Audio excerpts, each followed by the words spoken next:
Let's take a brief look at Kepler's three laws, the first two of which were published at the same time, and the third one came something like 10 years later.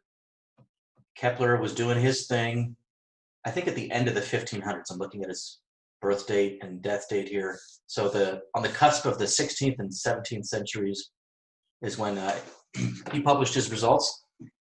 This was before Newton, before calculus, before what we call mechanics. That's the subject of this class. So Kepler's laws were merely descriptive. I mean, despite their, I don't know if I should say brilliance, but it was a really big deal that he discovered them, but he was not able to explain them. Newton was the one who came along and explained why they are, and we can do that with one of the three laws, very simply.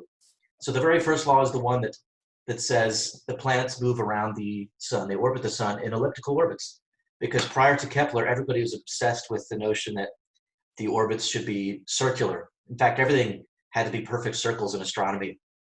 It was like this collective obsessive compulsiveness on the part of astronomers that everything should be perfect spheres and perfect circles. Kepler was the first person to go off the beaten path. And one reason he did that is because he had actual data at his disposal, data from Tycho Brahe. Tycho Brahe had been collecting for decades, I think, really precise measurements of the motions of the planets, and Kepler had all of that available to him. This was before the internet, so it's not like he had a zip drive or thumb drive or a floppy disk even of this data. It was stacks of paper. Here's a planet moving around the sun in an elliptical orbit, and you'll notice, first of all, that the sun, surprisingly, is not at the center of the ellipse. It's at one of these two special points called foci, which is plural for focus. So there's a focus here and a focus here. And different orbits have different eccentricities. So here is a more eccentric orbit. It's more stretched out. And you'll notice that as I increased the eccentricity here to 0.0, the distance between the foci increased. So as you lower the eccentricity, the foci come together. And you can imagine that if I put the eccentricity as low as possible, I would actually be talking about a circle. So a circle is a special ellipse for which the foci are right on top of each other. And you'll notice here that the eccentricity of a circle is 0. So it's worth knowing that the eccentricity is a number between 0 and 1. Now this, really less than 1. This simulation only allows us to go up to 0.7. So you can imagine that as you approach 1, this thing becomes very eccentric. In fact, when the eccentricity E equals 1, your ellipse would actually open up into a parabola, which is a different conic section. Let's look at the various planets' eccentricities here. How about Earth? I can't even tell that it's elliptical. To me, it looks like a circle. So Earth's orbit is so close to being circular that it's difficult to tell the difference. But you see that the foci are really not on top of each other. And that means it's not a perfect circle. Neptune, how elliptical is, or eccentric is Neptune's orbit? All right, it's practically a circle as well. Mercury is the one with the most pronounced eccentricity. Okay, that one we can tell. So let me go back to a rather eccentric orbit here. I'll just go back to Mercury. And I'll slow down the animation here and make a couple observations. There's a very nice, simple interpretation of eccentricity. And I'll give it to you right now. Let me pause when the planet is right here. Can I drag this? How cool, yes. Okay, see how the eccentricity here is 0.206? Let me just change that to 0.2 to make it a nice, easy number. 0.2, that's the same as 20%. Here is what that means. If you look at the distance from the center of the ellipse to the planet, center of the ellipse to the planet. By the way, that's called the semi-major axis. Okay, I'm changing this again. Much like a circle, we can define something like a diameter, but since there's diameters of different length here, we can't talk about the diameter. Instead we discuss the major axis. See how this is the longest diameter you can draw? And this is the minor axis perpendicular to that. So if this is the major axis, half of the major axis would be the so-called semi-major axis. It's half of the major axis. That plays the role of like the radius in a circle. That's the closest thing we have to a radius for an ellipse. So if you look at the distance between the planet and the sun now, not the planet and the center of the ellipse, but the planet and the sun, I know that this distance right here, this is the closest it's ever going to get, by the way, to the sun. That's called perihelion, close to the sun. Over here, that's the farthest this planet will ever get from the sun.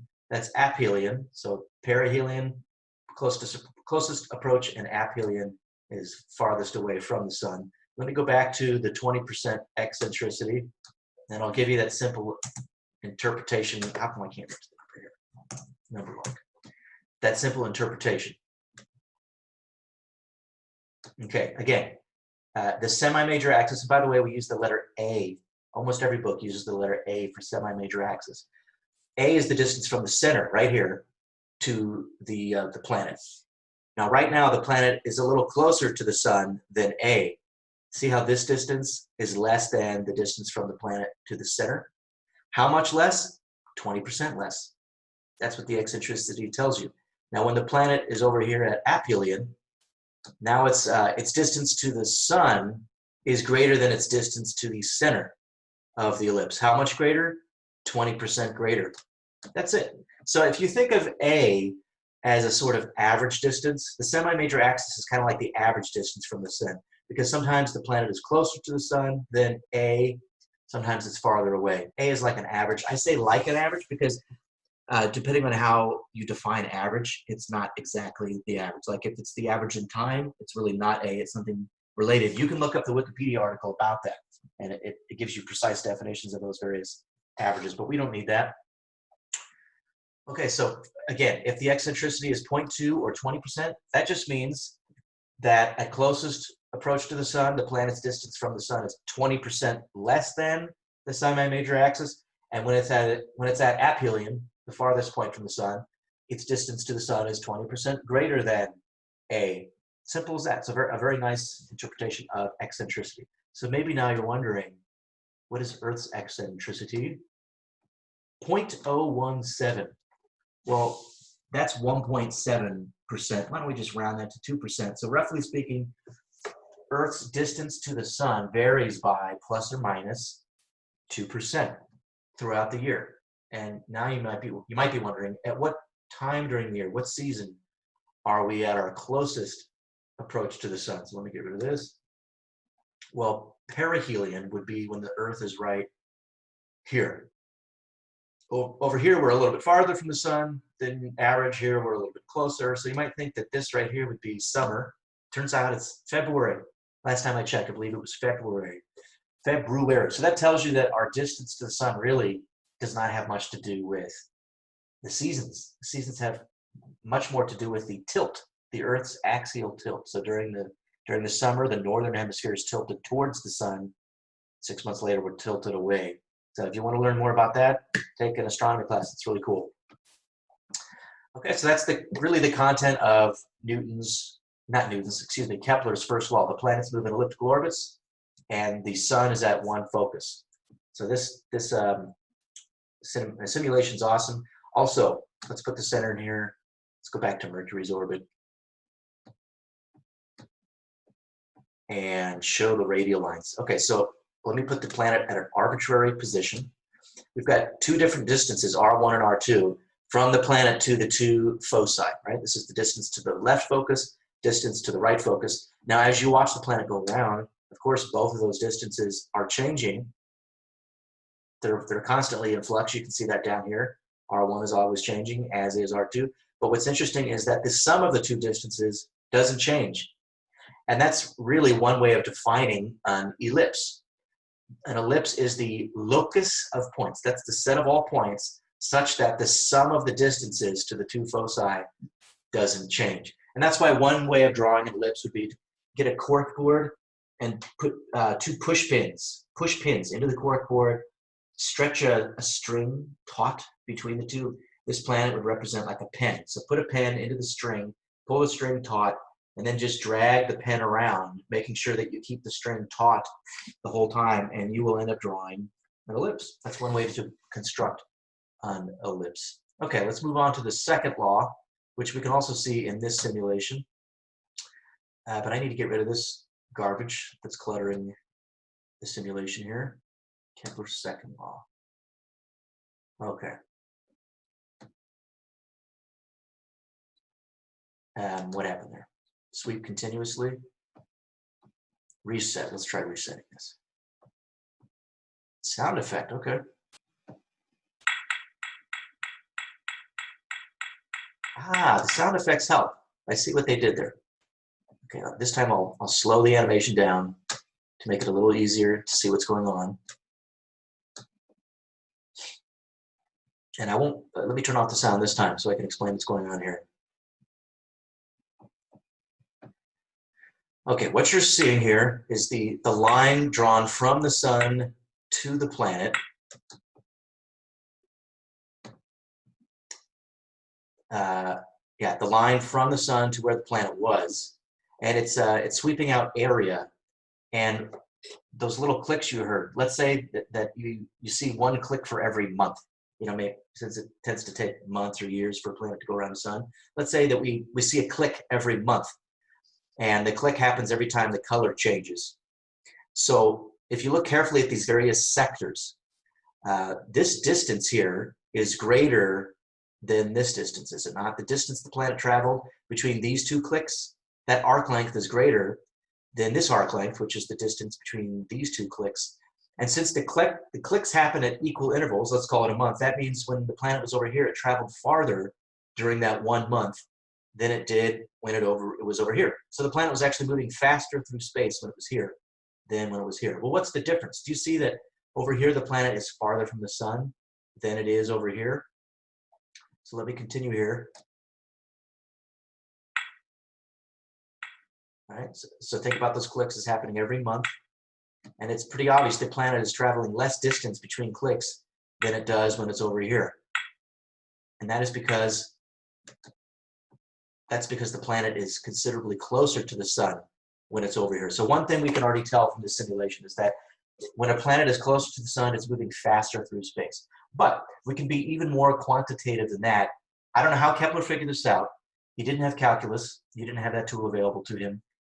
He must have done a lot of drawing on top of grid lines so that he could estimate areas, because what he discovered was that as long as these sectors are drawn so that the time interval is the same in each case, you know, 1 month over here and 1 month over here, you find that the area of the sectors is equal. And that seems plausible because this yellow sector here, it's shorter, but also, let's say it's skinnier, I'll say it's skinnier, but also longer.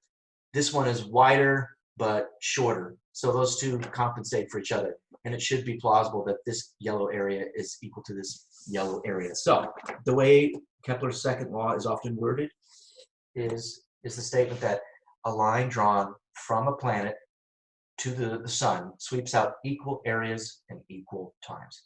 Equal areas and equal times. And that's why I was suggesting that you think of the clicks as happening 1 month apart, let's say. And I'm pointing out that each sector has the same area. So it's not like the purple areas are different from the yellow areas. They're all the same.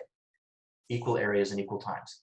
Now, as I pointed out, a less stringent statement would be to say that the planets move faster through space when they're closer to the sun. That's also true, but the first statement is stronger. It's a more quantitative statement, equal areas and equal times. Well, it's not hard to show that Kepler's second law is really a 16th century, or turn of the 16th century, turn of the 17th century statement of conservation of angular momentum. That's it. Kepler had no notion of angular momentum. I don't even know if Newton used that term.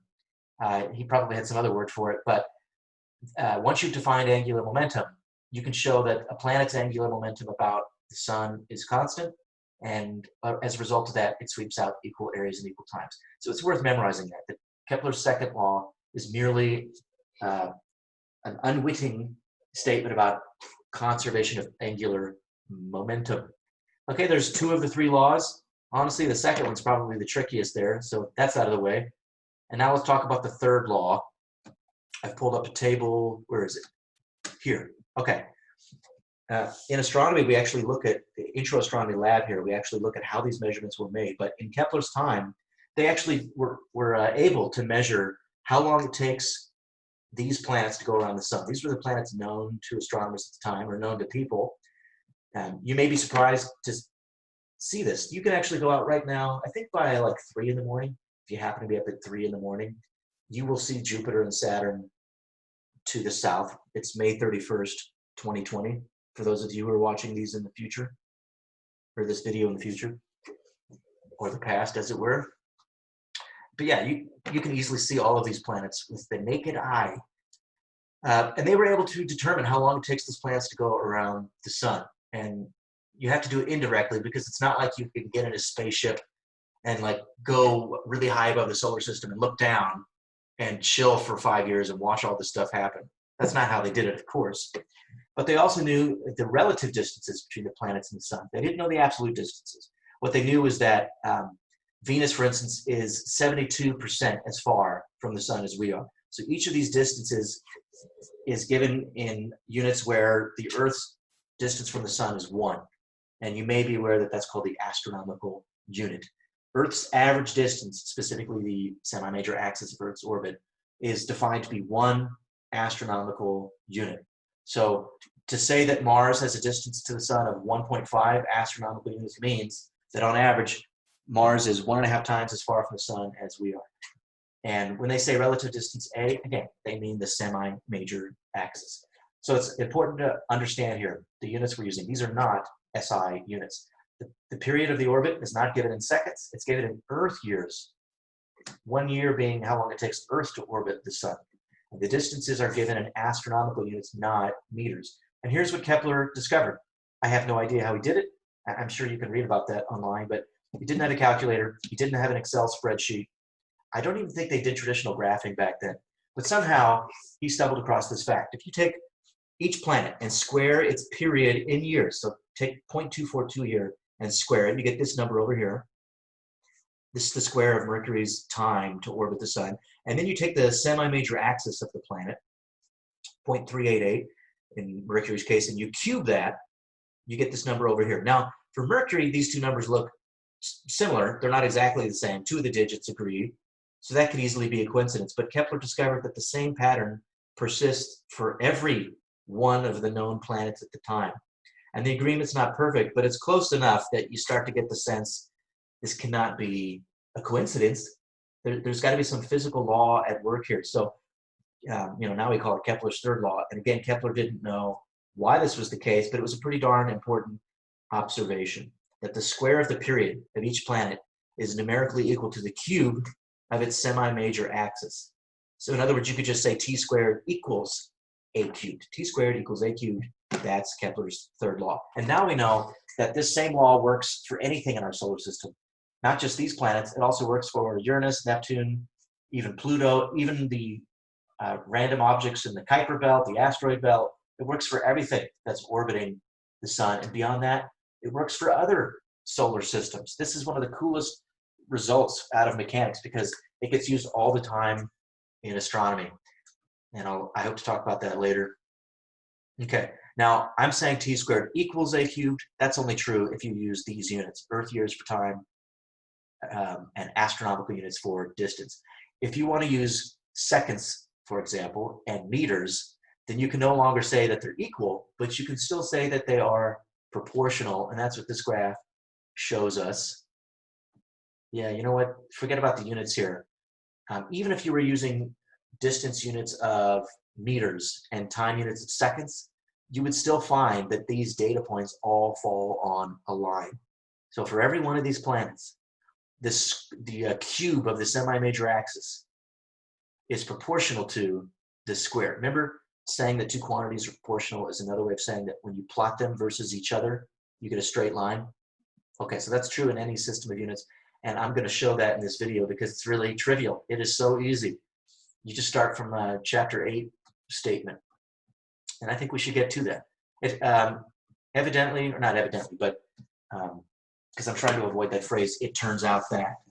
But if you try to sit down and prove Kepler's first law that the planets move around the sun in elliptical orbits, if you try to prove that using the material that we have in this semester, it's really difficult. So it's not a trivial matter.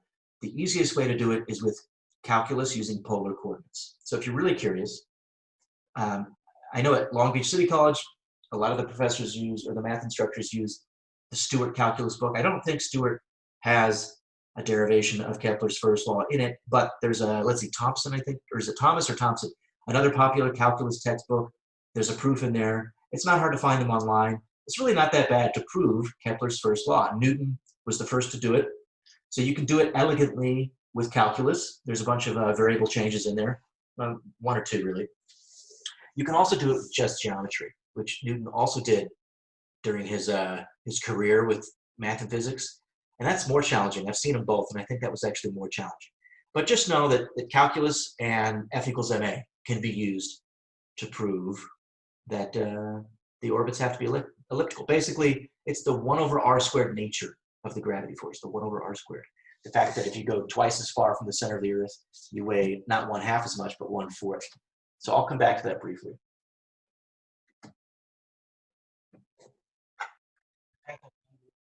I'll come back to it right now. It kind of makes you wonder if 1 over r squared produces elliptical orbits, the nature of gravity is an inverse square law, and we have elliptical orbits. What if gravity works a different way? What if the force between the sun and the planets was of a different nature, so that the force had a 1 over r law? Like if going twice as far from the center of the Earth really did mean you weighed half as much, not 1 over 2 squared, then what would the shape of the orbits look like? And it's really not hard to answer that. You can go into a program like Mathematica and use some of the numerical integration capabilities to trace out the orbit, and here it is. So the yellow dot would be a planet, the green dot would be a massive star at the center of the solar system. If gravity was of 1 over r in nature, this is the way the planets would move around the sun. And this is a little bit philosophical here, but it was difficult enough for people to figure out that the planets move in ellipses. That evaded astronomers' understanding for hundreds of years. That was bad enough. Imagine if the planets moved like this around the sun. Would we ever have figured that out?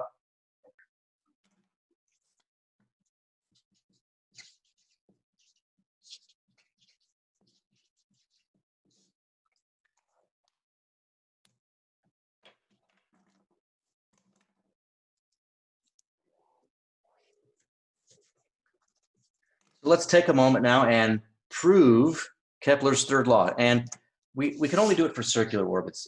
If you want to prove that the square of the period is proportional to the cube of the semi-major axis for elliptical orbits, you have to use more math, but it's trivial for circular orbits. So let's start by assuming a circular orbit for the planet. And that makes this super easy because we've already looked at the dynamics of circular motion. Here's the sun at the center of the solar system. Here is the planet. Now remember, because of our discussion of center of mass, you might be aware that if your solar system consisted only of the sun and a single planet, then both of these would actually be orbiting their common center of mass. I mentioned that's the case for the Earth and the Moon. So it should also be the case for, let's say, the sun and Jupiter, that the sun wobbles a little bit around the center of mass of the system. But if the star is sufficiently massive, you can ignore that effect and just pretend that the sun is immobile and it's the planet doing the orbiting. So let's say that the planet's going around in this direction. That's its tangential speed there.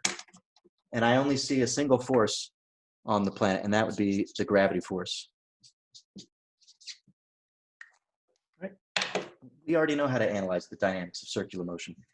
We've got 3 axes we could look at. There's the radial axis, which points towards the center of the circle. There's the tangential axis, which points in the direction of the motion. And then there is the z-axis coming out of the page. And the only one that we find interesting for uniform circular motion is this one. Some of the forces in the r direction has to equal mass times radial acceleration. So I'm using m as the mass of the planet. I'll use little m for the mass of the planet. Let's go ahead and use big M for the mass of the sun. Now, Newton's law of gravity has already appeared this semester, so I'm not going to talk about it too much in depth. Or maybe I should. Maybe real quick, I should quote the result. You've seen this already. But the gravitational force between any 2 material objects, in other words, objects with mass. So out in space, this could be a rock that you can hold in your hand, another rock you can hold in your hand, This could be an asteroid and an asteroid. This could be somebody in a space suit and their spaceship 100 yards away. Any two objects with mass, if we call their masses M1 and M2, and we use the distance between their centers of mass, or we call that R, here's the law. It's just the product of the masses over the square of their distance. Simple as that. We say that the force of attraction between the two, it's always attractive, is proportional to the product of their masses. That means if you double mass 2, you double their attraction. If you triple mass 1, you triple their attraction. If you do both simultaneously, double mass 2 and triple mass 1, well, 2 times 3 is 6. The attraction between them would go up by a factor of 6. Now, the R squared tells you, what if you double this distance? If you went from R to 2R. Downstairs, if you had a 2 squared, that's a 4 in the denominator, or 1/4. So putting these twice as far as their initial separation would mean that the attraction between them would go down by a factor of 1/4. If you go 10 times as far, you're talking about 1/10 squared, or 1/100th the attraction. So that means the force drops off fairly quickly with distance. And Newton was the one to first discover this, the 1 over R squared law. How did he do it? I talked about this early in the semester. He actually used the moon as his physics laboratory. All he had to do was analyze the motion of the moon, because Newton understood the kinematics of circular motion. He looked at what the moon does and deduced that the force of gravity has to be 1 over R squared in nature. Okay, well, there's one thing missing from this equation, because if we're talking about, if we're using units of, what do we have here? Kilograms, and meters, and we'd like to talk about force in newtons, then something's wrong with this law. Because what if you had a 1 kilogram mass and another 1 kilogram mass separated by a distance of 1 meter, right? So instead of rocks, think of these as 1 liter bottles of water, or yeah, that's not how water bottles are shaped, but I hope you know that 1 kilogram of water has a volume of 1 liter. That's an easy fact to remember. So that's like not a 2 liter bottle of soda, but the ones you could drink in a single sitting. Okay, put those 1 meter apart. How hard do they pull on each other? Well, according to this law, 1 kilogram times 1 kilogram over 1 squared would be 1. 1 Newton. So does 1 Newton really equal 1 kilogram times 1 kilogram over 1 meter squared? So we'll put a big question mark. Is that true? First of all, the units aren't even right. Kilograms squared over meter squared is not the same as newtons. And also, that doesn't sound realistic at all. Remember, a newton is about 1/4 of a pound. So you're telling me that the force of attraction between these two water bottles is 1/4 of a pound? 1/4 of a pound is not, it's not a very large force, but you can feel it. Imagine if on a table you had, so maybe you oiled up the table, you made it real slick with some Crisco or something, I don't know, and you had your water bottles, I'm just drawing them as cylinders, lying on their sides this time. And if you gave them a little push, it'd be really easy to slide them around because of the fact that the surface has been lubricated. Now, 1/4 of a pound, wouldn't you expect that to be sufficient to bring these together against the friction that exists? There's going to be a little bit of friction between each bottle and the table, just a tiny bit, but 1/4 of a pound should be more than sufficient to draw these two together. Have you ever observed such a thing? And that's only for two objects like this. What about on the freeway when two massive vehicles are near each other, like a semi-truck and another semi-truck? The masses would be way greater. You could have a force of, I don't know, 1,000 pounds between two objects like that, and then you would expect them to just crash right into each other. So I'm trying to get you to see that this law is not correct. There's got to be a constant of proportionality out front. We call that big G, and all you have to do really is measure the actual force between 1 kilogram and 1 kilogram separated by a distance of 1 meter. Because if you plug in 1, 1, 1, 1, but in the lab you measure that the attraction between them is 1,000th of a Newton, well then evidently the correct number here would be 1,000th. Because 1,000th times 1 over 1 squared is in fact equal to 1,000th. So all you have to do is measure that in a lab. Well, it turns out it's difficult to do so. Nobody was clever enough to measure G until the 1800s, big G. This is not little g, big G. And that's because it's such a weak attraction for everyday size objects. So let me pull up a diagram of the person who did measure it. Newton was not able to do that in his lifetime. The guy's name was Henry Cavendish, sometime in the mid to late 1800s. You can look it up. I won't talk at length about it, but basically he had a rod with small masses on either end, and it was free to pivot. See, it's on this this thin fiber that can twist, and into proximity with these small masses, he brought larger masses, and this mutual attraction would have caused this fiber to twist a little bit, right? The small masses would be brought towards the big masses by their mutual attraction. Again, it's a very small attraction because gravity is so weak for regular-sized objects, but that twist was enough to observe the deflection of a laser beam. See, if you set a little mirror here on the fiber and you bounce a laser beam off the mirror, even a small twist in the fiber will cause the laser beam to sweep through a measurable angle. So that's the technical, well, I'm not really going into the technical details, am I? But this trick with the mirror is called an optical lever. And our department, believe it or not, actually has an apparatus for doing this. I've never done it myself, but it's kind of cool that at a community college you can have the equipment to reproduce what was impossible for anybody prior to Mr. Cavendish. So Newton, let's go back to the notes here. Newton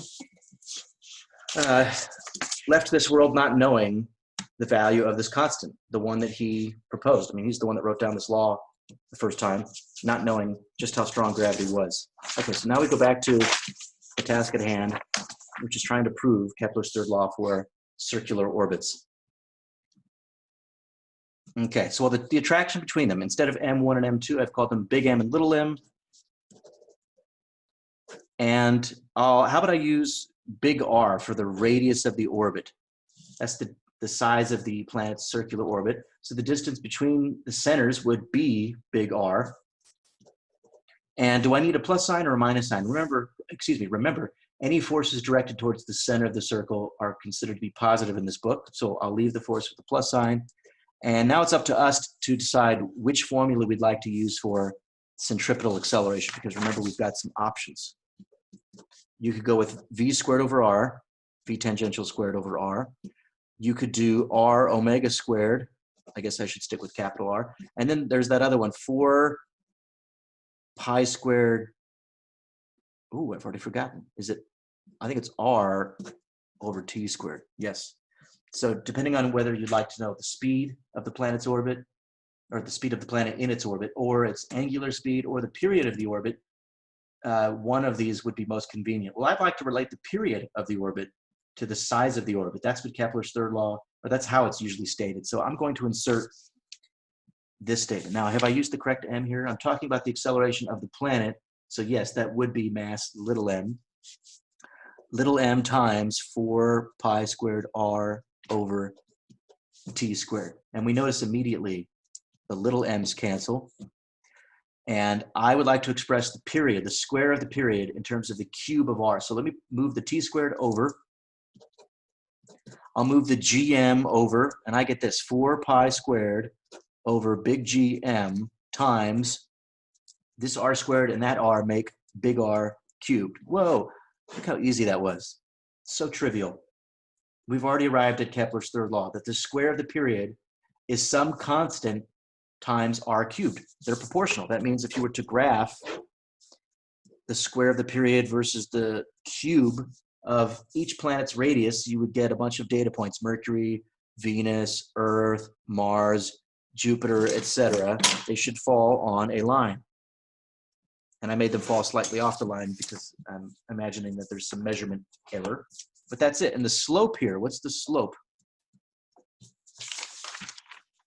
It's 4 pi squared over big G M. So what could you do with that? Well, if you had already measured big G in a laboratory, like with the Cavendish experiment that I just showed you, or the graphic I showed you, supposing you already knew the value of big G, all you'd have to do is collect a bunch of data for all the planets in the solar system, find the periods of their orbit, the size of their orbits. And again, that was done even in Kepler's time. Well, I take that back because they didn't know the absolute distances. Yeah, so it really should qualify that. But supposing you knew these in modern times and you knew big G, you could solve for the mass of the sun, right?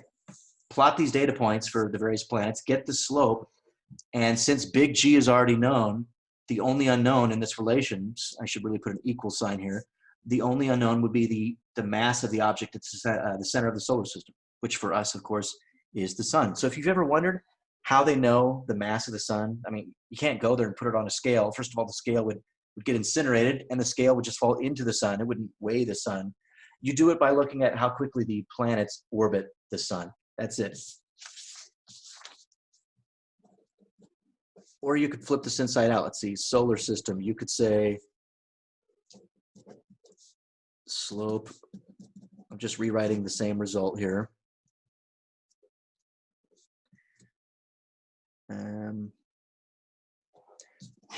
Let me back up here.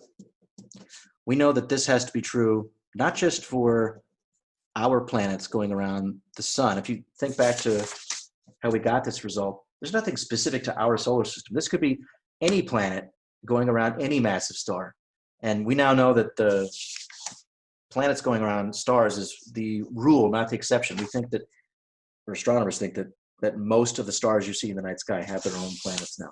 That wasn't really known 20, 30 years ago, but now it's kind of accepted.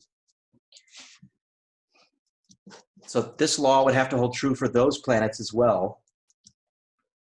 Now, yeah, this is what I wanted to point out.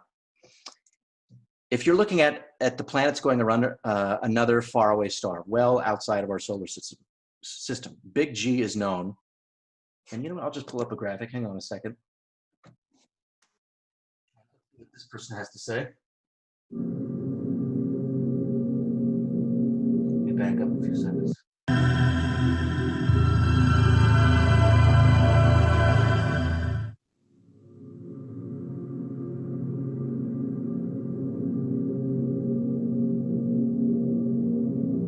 Exoplanet means a planet around another star.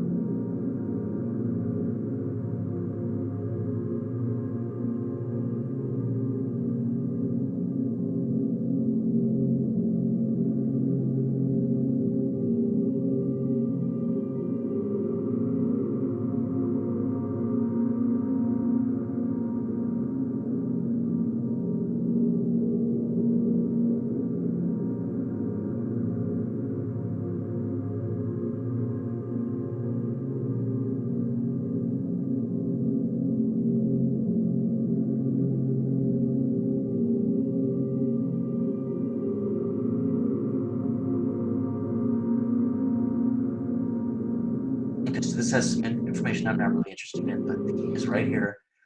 Now, the orientation of solar systems is all over the place. You could be looking at a faraway star where the planets are going around in circles like this, not like this. But if you happen to be looking at a solar system where you're looking edge on at the orbit of the planet, that means that periodically the planet is going to pass between us and the star. And that means it will block a little bit of the star's light.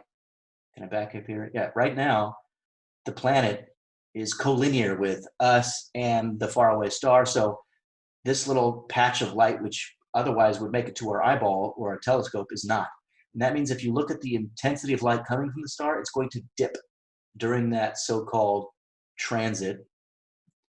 And if you were to draw a graph of intensity versus time, the intensity of light coming from the star versus time, it's going to look like this. There's going to be little dips.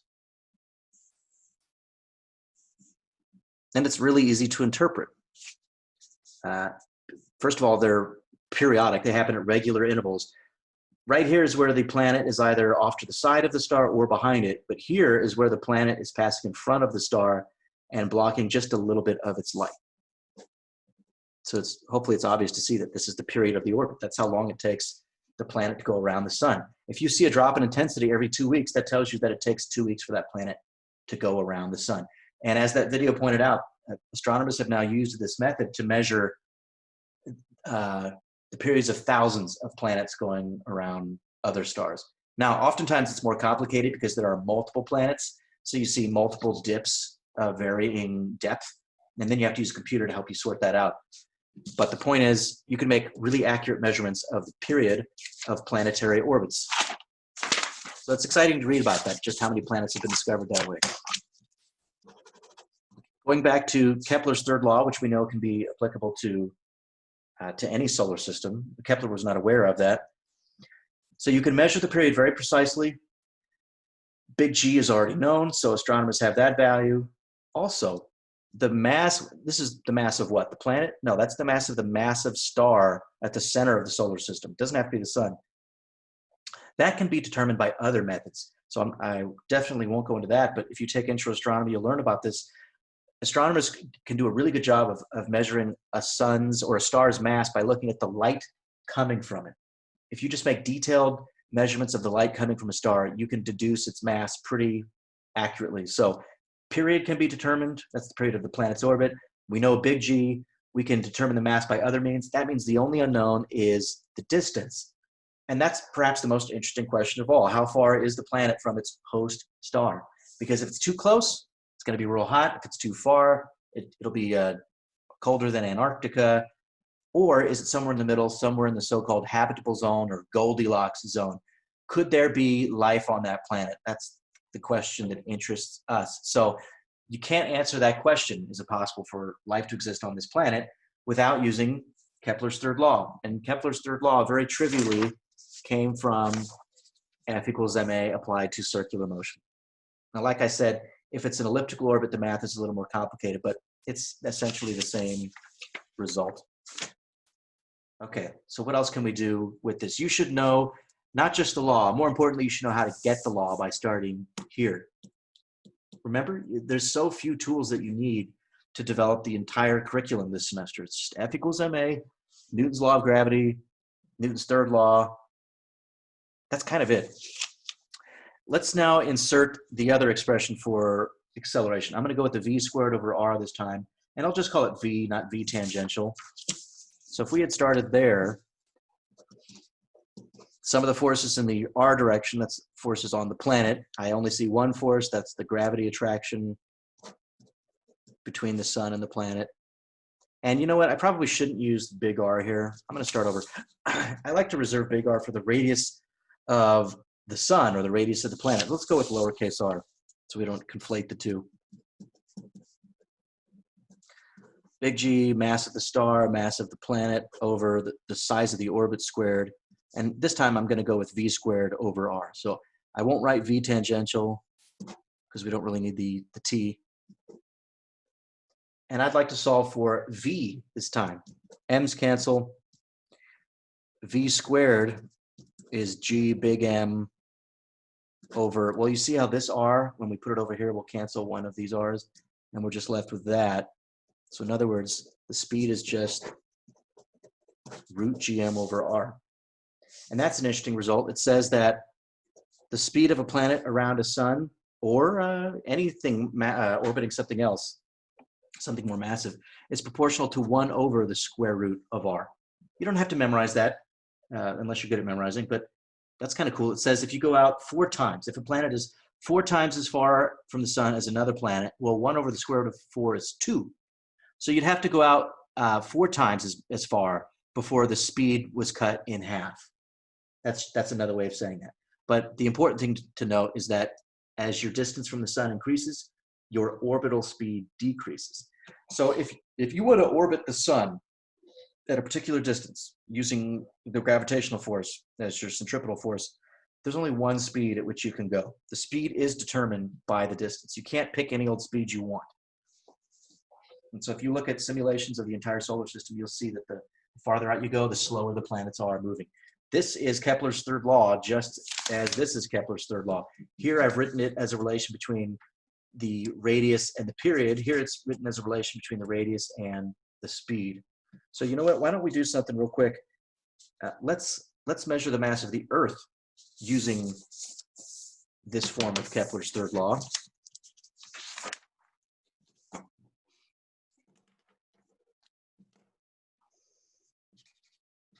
So measuring Earth's mass. Okay. Oh, here's planet Earth. And we've got a bunch of man-made satellites going around at various orbits. Is that a dated term, man-made? artificial satellites. And then way out here is the moon. This is not to scale. I'll use lowercase r for the distance between their centers of mass. And the moon's making a big ellipse. It's really an ellipse, but we'll treat it as a circle. And we could apply the same reasoning to this orbital system that we did to this. The moon is actually not insignificant in mass compared to the Earth, but Earth is, the extent to which Earth is more massive is great enough that we can approximate it as if Earth doesn't move, moon goes around the center of the Earth. And I happen to know that the distance between them is about 60 times the Earth's radius. That would be 30 times the diameter. So if you take the Earth's diameter and go out 30 of those, that would get you to the moon. And I can just quote the result since we've already developed it. But now I'm talking about the orbital period of the moon. We're talking about how long it takes the moon to go around the Earth. This is the size of the moon's orbit. And I'll use lowercase r this time. And this m now, that's the mass at the center of the orbital system. In this discussion, that would be the mass of the moon. So t squared equals 4 pi squared over g times the mass of the Earth times the radius of the orbit cubed. And right now I'd like to show you how you can measure Earth's mass, because I just stated that the distance to the moon is known. It's about 60 times the Earth's radius. And the period of the orbit, well, how long does it take the cycle of the moon's phases to repeat itself from one full moon to the next? Because that's basically how long it takes the moon to go around. And you know that that's about a month. Of course, that's where the word month comes from. The word root for moon is in there somewhere. Let's solve this for the mass of the Earth. Let's weigh the Earth just by observing the moon's motion around the Earth.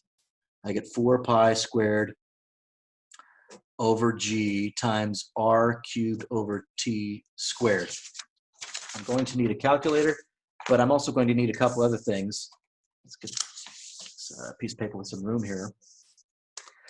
You need to know that the radius of the Earth, on average, is 6,370 kilometers. You need to put that in SI units in your calculation. So I'm using this fact. I need 60 times that radius. That's my r.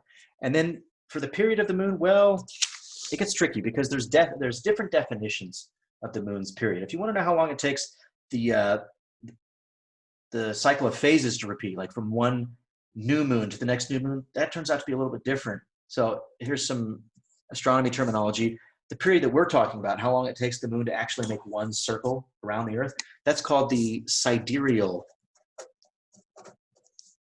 period. That's different from the synodic period. You can learn about that in astronomy, but what we need is the sidereal period, so I'm going to Google that. I think it's 27.3 days. I've seen this number a number of times. That's how I knew. So I'm going to write this down off to the side. Period is 27.3 days, and why don't we convert that into seconds? So 24 hours for one day, that's not really accurate either. It's really 23 hours and 56 minutes. I think I'll use that correction in my calculator.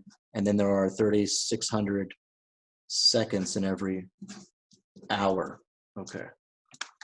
So let's see here. 23 hours plus 56 out of 60.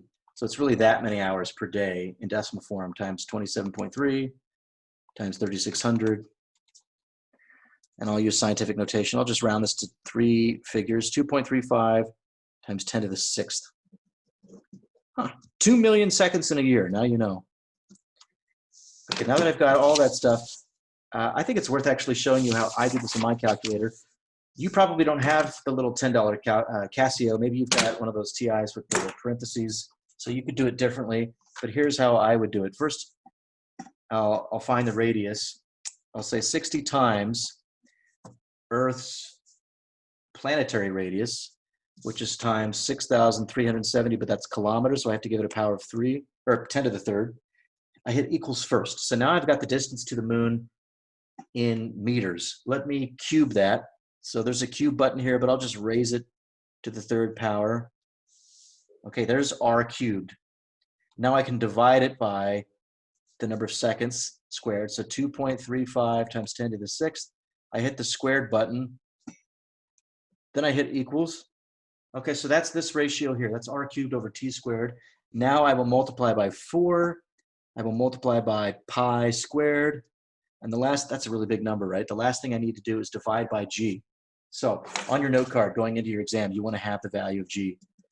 6.67 times 10 to the negative 11th. So let's just round that to 10 times 10 to the negative 11th, which is basically 10 to the negative 10th. That tells you that those two water bottles I was discussing, two 1 liter water bottles, 1 meter apart, the actual force between them is 1/10 of a trillionth of a Newton. So the forces between everyday masses are really trivial.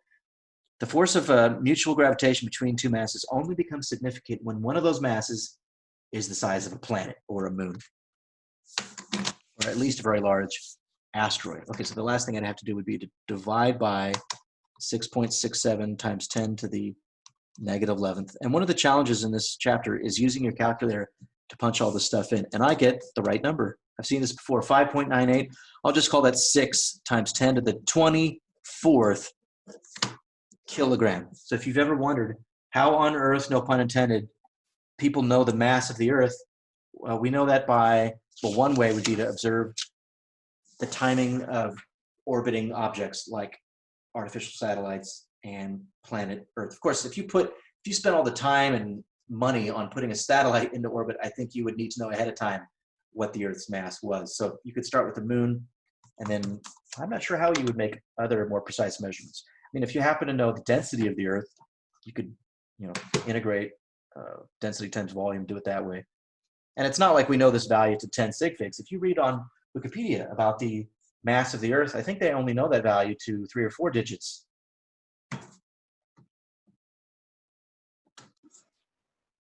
While we're on the subject of planet Earth, let's take a look at the orbital speed and orbital period for the International Space Station. I don't know how elliptical the space station's orbit is. It's probably fairly close to a circle, or I should have said I don't know how eccentric it is. But I just Googled the height of the space station above the Earth, 408 kilometers, which sounds like a lot, but that's really trivial compared to the radius of the Earth. So I'll remind you that the average radius of the Earth is 6,370 kilometers. And the space station is an additional 408 kilometers above that. And I'll probably just round that to 400 since we've only got the nearest tens place here for the radius of the Earth. And it's the same starting point. If we look at the space station in orbit about the Earth, we can approximate it as circular motion. The only force would be the gravity force. And I'll point out here that in this class, in Newton's mechanics, we do regard gravity as a force, just like any other. We represent it with a vector. It's got a definite magnitude and direction.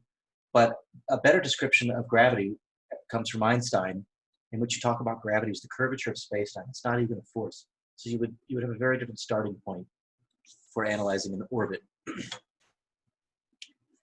Some of the forces in the r direction is mass times acceleration in the r direction. I only see gravity, so we'll go with m sub e for the mass of the Earth, little m for the mass of the satellite, and over r squared. This is the square of the distance between the satellite's center of mass and the Earth's center of mass. And since I'm first interested in the velocity, so by the way, this LEO, excuse me, this is for low Earth orbit, an orbit where you're close to the Earth, as opposed to, for instance, GPS satellites, which are much further out, or even satellites for satellite TV. I think those are even further out.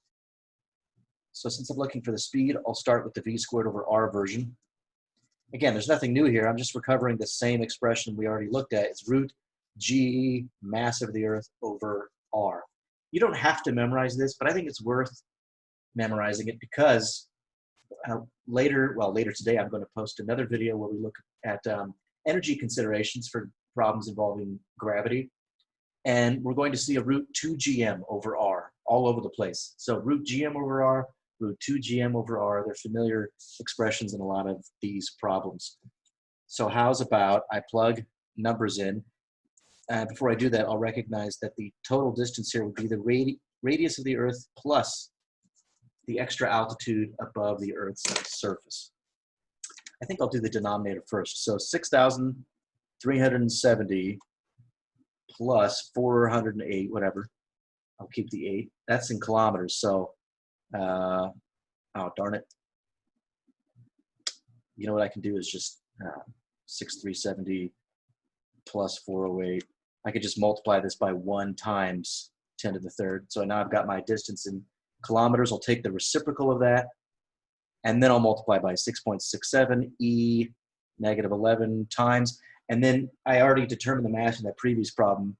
It was 5.98 times 10 to the 24th. Lastly, take the square root, and I get this number, 7.67 kilometers per second, which actually sounds, see how I turned that into kilometers per second? That sounds a little on the low side. I thought it was more like 8 kilometers per second, but that's roughly 5 miles per second, way faster than any jet or stunt plane, or I mean, is there anything that goes that fast terrestrially here on planet Earth? Not that I'm aware of. Most objects, if they were going that fast through the air, I think they would burn up because of all the air drag. So that's the speed. Let's look at the period now. I could quote Kepler's third law, but why not just start from where we've been starting and say that the centripetal force is gravity. So mass times centripetal acceleration is mass times 4 pi squared r over t squared. I'm using that alternate formula for centripetal acceleration. Little m cancels. In other words, the mass of the satellite doesn't matter. All that matters is the mass of the Earth. And this is an r cubed.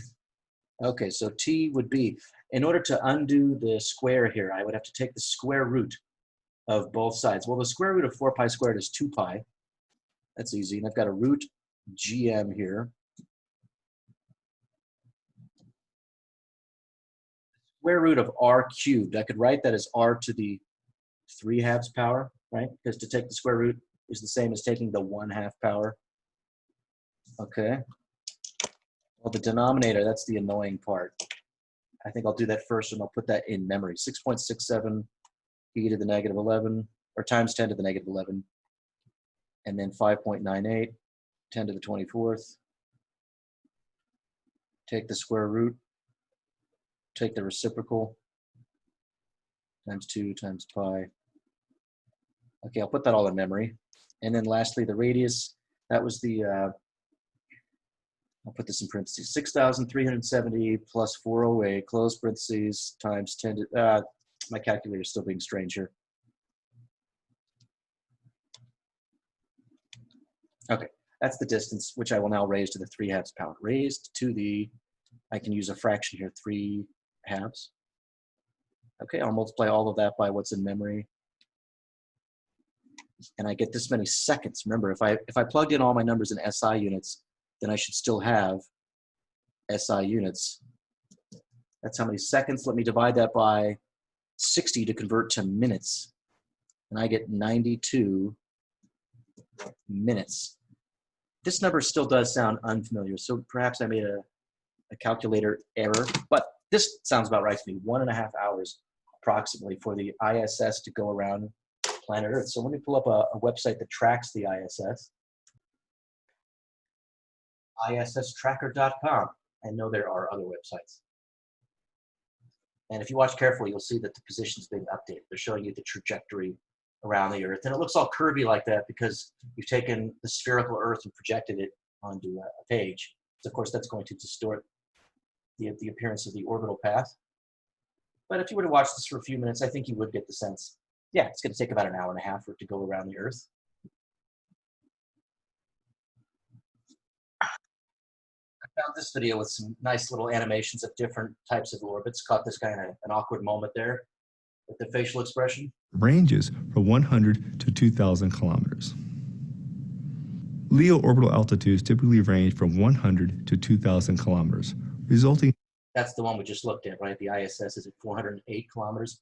And you'll notice that this nice graphic here shows the Earth rotating, and it also shows the speed of the satellite's orbit. You'll see that the satellite orbits the Earth in less time than it takes for the Earth to turn once. Orbital velocities ranging from 7.84 to 6.9 kilometers per second. And he's giving us the range of orbital speeds. I think that the value we found was within this range here. Additionally, the period for those orbits will range from 86 to 127 minutes. Well past Leo is Geo. At Geo, the orbital altitude is an exact. And this is the next one that I'm interested in, because suppose you've got a satellite dish on the roof of your home, apartment, whatever, and you'd like to constantly be receiving satellite signals. Well, if your satellite's way out here and it's beaming a signal down to your house or home, which is here, what happens if the Earth is turning at a different rate from the rate at which the satellite moves around the Earth?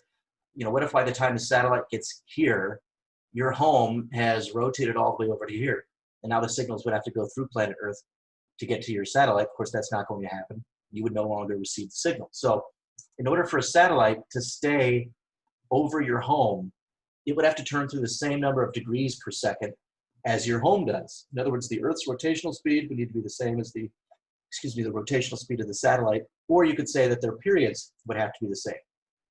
The period of the satellite orbit would need to be the same as the period of the Earth's rotation.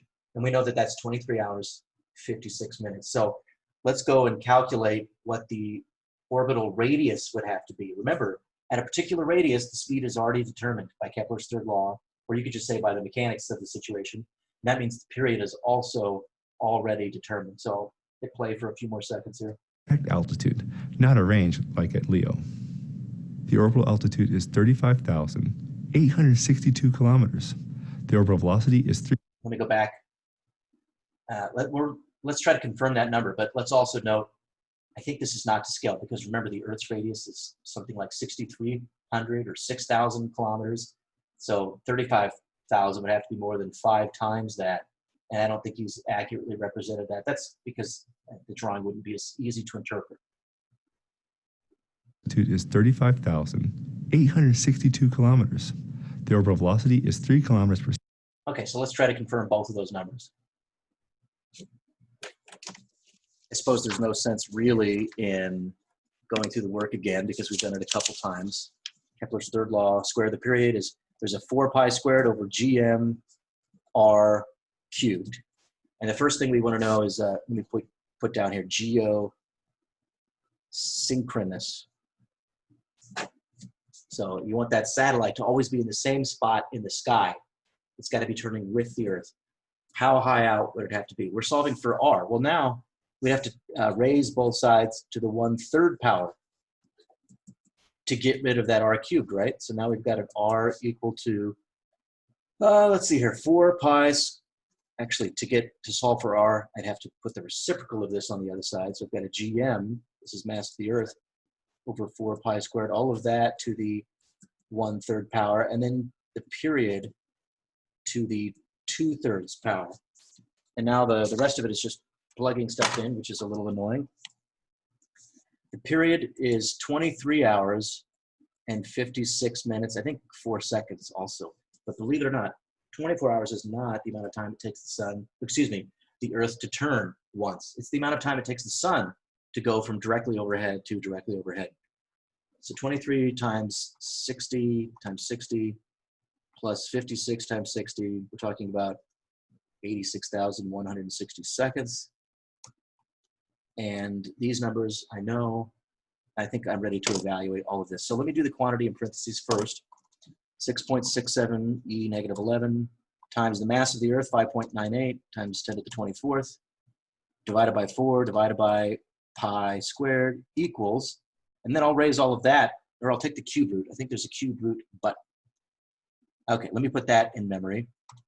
And now I'll do t to the 2/3 power. So 86,160 seconds raised to the 2/3 power equals this garbage times the previous garbage. And I find that r needs to equal, let's see, can I keep 3 digits? 422. Now where does the decimal place go? 4.22 times 10 to the 367. Okay, 10 to the 7th meters. And then h would be r, this is the distance of the satellite from the center of the Earth. So then I need to subtract the radius of the Earth minus 6,370 kilometers, 10 to the 3rd. And I get this many meters. Let me just divide by 1,000 to convert into kilometers. I get 35,800 basically kilometers. I don't think that was the exact number that he quoted, but it's close enough. Now, if we'd like to know the speed think I have that memorized now. The speed would be root, not 2gm over r. 2gm is going to come later when we talk about escape speed. Root gm over r. Let's see if we can confirm the 3 kilometer per second orbital speed that we saw in the video. 6.67 e negative 11 times mass of the Earth divided by the radius that we already solved for. Don't forget to take the square root. There it is, roughly 3 kilometers per second. So it's kind of shocking how little physics we're using here. There's really just 2 formulas. We're using Newton's law of gravity that says the force of attraction between 2 objects is proportional to the product of their masses, inversely proportional to the distance between their, the square of the distance between their centers. There's that, which we call Newton's universal law of gravity. And then F equals ma, because we're using F equals ma for circular motion. So there are a number of ingredients which have come together over the course of the semester, but assuming you've been learning this as you went along, this is kind of trivial now, is it not? So I'll come back later with another video where we talk about the new and improved formula for gravitational potential energy. Remember, change in potential is the negative of the work done by a conservative force. So all we have to do is calculate the work done by gravity, that's the integral of force over distance, and we'll turn that 1 over r squared into a negative 1 over r. To be continued.